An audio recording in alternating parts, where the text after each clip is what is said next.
Hi. It's probably the best day of summer so far in Cleveland, and I'm here with Paul and Jim of the Information Society. Very, very How are you? They just call me Pretzel Head, or you? For sure. Pretzel for short. Okay. So give me some information. How did you find each other? Well, it was a personal ad, actually, and we Looking went to for- high SWF. no, we went to high Looking school for a together. Pretzel Head. We went to high school together, and also Kurt in the band also went to high school with us, and so we kind of hung out when we were in high school. Yeah, that's great. Now you're from Minneapolis area, right? Where Yes. there's been a lot of other notable talent coming out of that area. What do you think breeds it?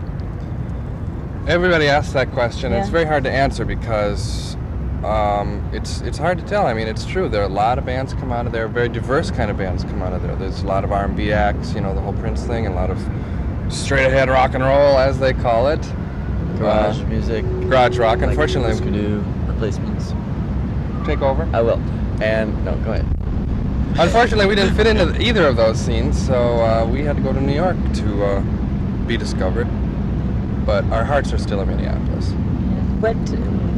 Give me your getting signed story. Was it a long haul for you, or? And it's getting longer. No, we put out our first 12-inch single, which did real good for us, called Running, on a tiny little label in Minneapolis. Several months later, it was picked up by Tommy Boy in New York. Then Tommy Boy subsequently signed a deal with Warner Brothers to distribute and press some of their records. Ours was one of them. So it's one of those multi-tiered, multi-level.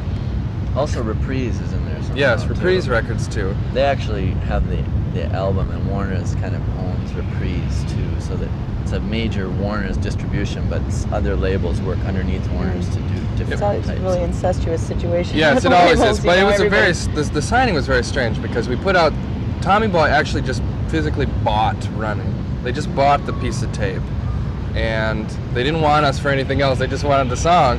But the song did so well over such a long period of time that they finally signed us to an album, which took us 2 years to do actually, and we finally just finished it. It was just released this last summer. Do you see yourselves as a kind of like musical collage artist, or?